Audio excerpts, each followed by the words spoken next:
Hey, what's up guys? In this video, we're gonna talk about building your relationship with your supplier, but from the beginning when you're doing a lot of initial research.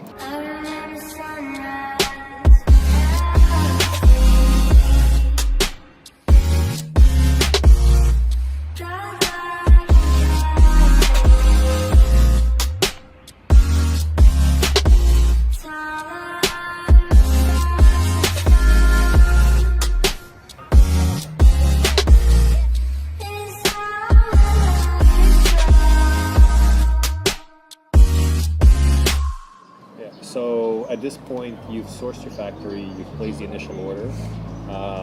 How does it look like? Because like signing the sales agreement and the first order agreement is just a start. What can you expect afterwards? What are like some of the bumps that you might go through, and how does the relationship process building throughout the first order look like? Yeah, so if you watched the previous video, we talked more about the initial communication and building that relationship.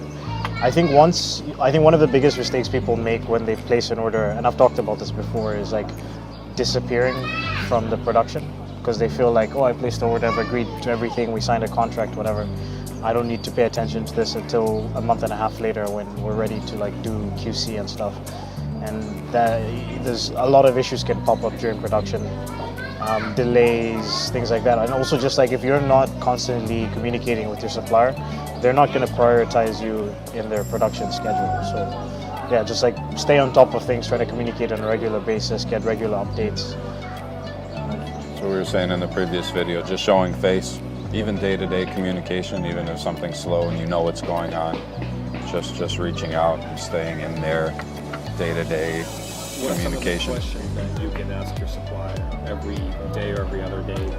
What's the update? Has anything changed? Can you send me some video of what's going on? Maybe you start planning the next step with them, telling them how you'd like it to go, making sure it fits in with their schedule. Yeah. What does the next step while the production is happening? What are some potential next steps that you've experienced like in your sourcing process?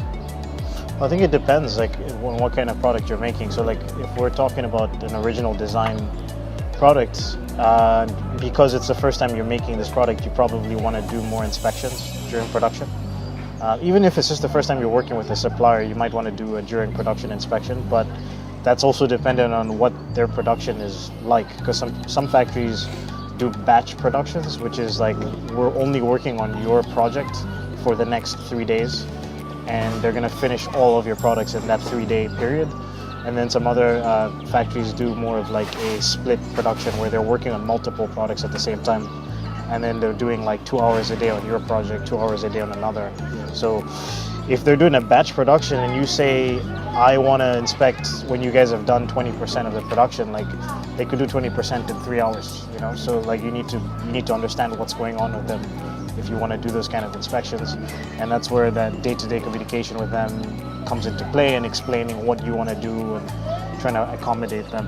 Like maybe you're not even able to do a 20% thing, maybe you have to do 50%. Like there's just things that you have to ask and make sure that you understand what's going on with them. Yeah. And then after the first initial order, once that order kind of goes out, what steps can you take to maintain the relationship and to grow it in the future? Keep them updated on future orders. Definitely let them know the review of the product. Once the customer gets it, how did they like it? Were there any issues with the design, packaging, shipment, the way they packed up the goods? Yeah, just follow up. Customer reviews. Yeah, customer reviews. I think like with any business, or like if you're working with another company, just like ask them about their life, you know, like, oh, hey, how are your kids? Get to know the person that you're dealing with at the factory. Make them a fan of yours. Make them into your buddy. You know? Get to know. Oh, like right now it's Chinese New Year, right? Like, hey, Jinyan Kuai La. Like you can Google Translate how to say Happy Chinese New Year. Yeah. And then just send them a Happy Chinese. Like those small things go a long way, because then they feel like, oh, this guy's actually trying to get to know our culture, and they feel closer to you, like with any business relationship. You know. Well, the thing is that I think that you start doing. I think from a Western perspective, I think it's appropriate to start doing that over time. After you've done a couple of orders, maybe you've worked with a factory for 6 to 12 months, coming out of the gate, I know personally for me, it was a little bit uncomfortable becoming friends and like befriending a Chinese supplier on like the first, second order. Why? I don't know, it was not how I was used to do business. I felt like, I think the Western perspective is more of like, business is business. Yeah. You don't really mix friendship and business. Yeah, that's true. I think it's part of it's for show. Yeah, exactly. I feel like to a lot show of times. face, be a good sport about So how was, like, this Chinese- meeting that has to happen. So in that sense, how is Chinese, some Chinese supplier relationship building is different from like Western supplier building, relationship building? 谢谢. I think there's, going back to your point, there's less direct communication. That's pretty much what you're talking about. Is like if you're dealing with in Western business, it's more like, okay, this is what we're gonna do. What can you guys do for us? Do you match our requirements? That price is too high. What can you do? Okay, let's place an order like tomorrow, right? Whereas with a factory, it's more like, okay, what is your business like? Are we gonna fit well together? What is the potential for the future? Like there's just more indirect instead of getting to the point. Like even sometimes if you ask them about like previous customers that they worked with, they might not want to tell you like specific details. And it's not that they're trying to hide it. It's just sometimes it's just the way they communicate. That you kind of have to sometimes ask the same question 4 or 5 times to get an answer. So I would say it's like indirect communication, direct communication, and then things just take a little bit longer. But one thing I was gonna say is like, I feel like with business in China, maybe what you have to do is you have to prompt the relationship building a little bit more when you're outside of China. Like you need to be the person to like reach out to your contact and ask them about their personal life. Whereas if you go to the factory, they're gonna ask you those questions, and then it's a little bit easier to build that relationship. So if you're unable to come to China and directly build those relationships, I know in China face-to-face is a big thing. How can you, what are the workarounds or other things you can do that can maybe deliver the same kind of level of you showing that you care, that you want to build a relationship without the face-to-face? You could hire someone to represent you. Does Somebody. that translate well? Depends on the person and how well they're coached, how well they know your product, how well they can read the factory. Do you have any like bad stories or good stories of like other sourcing agents that you've heard about that things just kind of all went haywire? Or for example, like really good stories that things worked out better than expected? The first thing off the top of my head is we had a client for a very large order. This was within the last year, who had been employing a Chinese girl to look after his orders. I talked about the fidget spinners. Oh, okay. That's the last video that I released. And she was making things quite a bit more difficult on him. Yeah. In what way? Just taking a lot of money off the order, not telling him actually where his like goods. A trading company herself. Yeah, not telling him where the goods were actually being made. And he had her on salary, right? He had her on salary. Yeah. Yeah. And She gets salary and she gets off the top. a lot of the goods he didn't know came that she was back. marking up the products. A lot of the goods came back. They couldn't even sell them, so that was just sunk costs of sending this massive shipment out to the States. So it can go south. Yeah, you have to be careful about who you hire as a sourcing company. I mean, I think that's a big part of the reason why people feel uncomfortable usually working with like Chinese trading companies. But I mean, there are a lot of great Chinese trading companies. Yeah, like there's a ton. we have our guy Tiger, who we work with, and like he's super professional. But at the same time, Tiger did work for Nike, so like that helps. he did work for an American company. For I've even had 15 years. students at times working for me on a part-time job that were great. Yep. And they came in and represented my business well. And I think at the end, it's just about communication, how consistently you're communicating with the factory. Maybe a way to get FaceTime is to use FaceTime. Call them up on video, see what's WeChat. going on in the factory. WeChat video.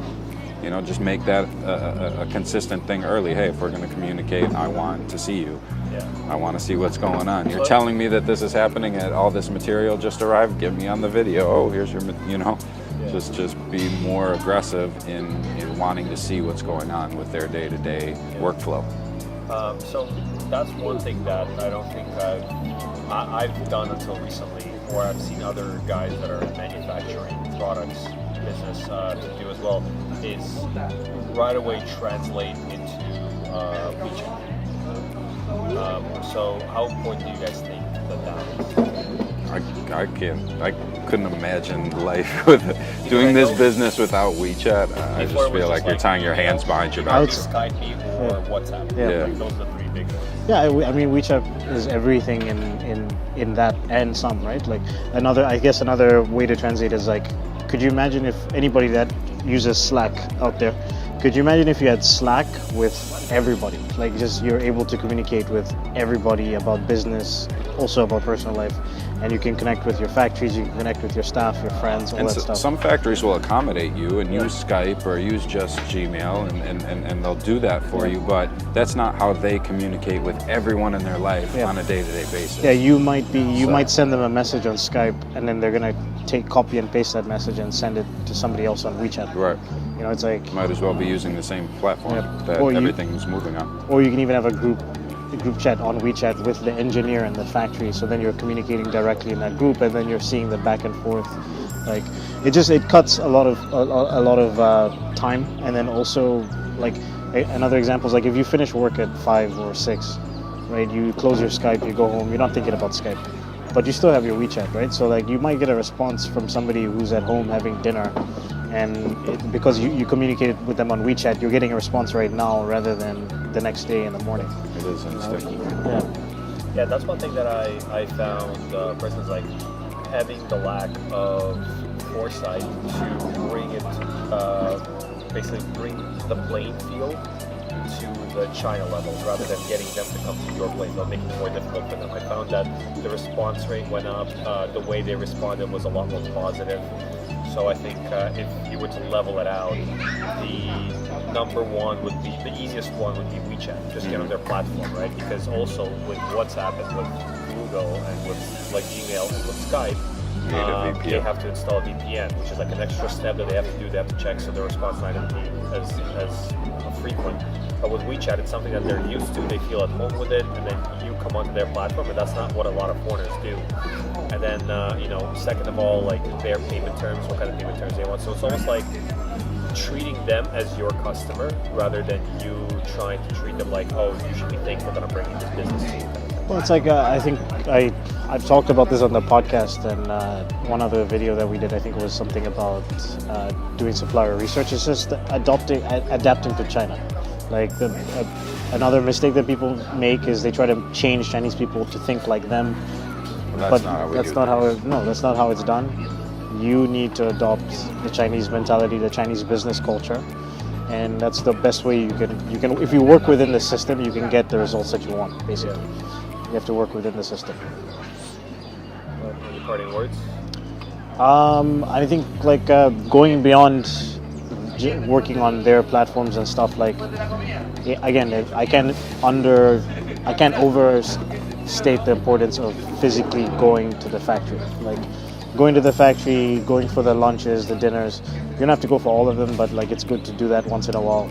I even had like a client recently who was about to travel for 2 months, and he lives in Hong Kong, and he knew that he wasn't going to be doing anything for 2 months with the project. So he said, "Hey, should I go and have lunch with the boss before I leave?" I was like, "Yeah, that's a good idea because they're going to forget about, like he's not going to be thinking about you for the next 2 months. So it's good to just go and have that lunch, talk about the project, get to know the boss a little bit more, talk about their life, their personal life, and then you're building that relationship with them. You're building a kinship with them, and then they see you more as a person rather than just like a freaking bank.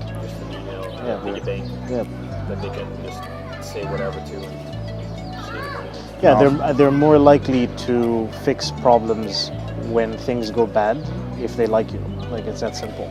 And they're even more likely to help you if you have consistent orders and increased money coming in. Yeah, that's actually a really important point is don't ever tell a factory that you're going to ramp up your orders to 3 times the amount, whatever, in the next order, and then not do that. That's one of the worst things you could possibly do because they're just going to lose. They're going to stop trusting you. Yeah. They're not going to care about your business moving forward. Yeah. With the whole face situation. Yep.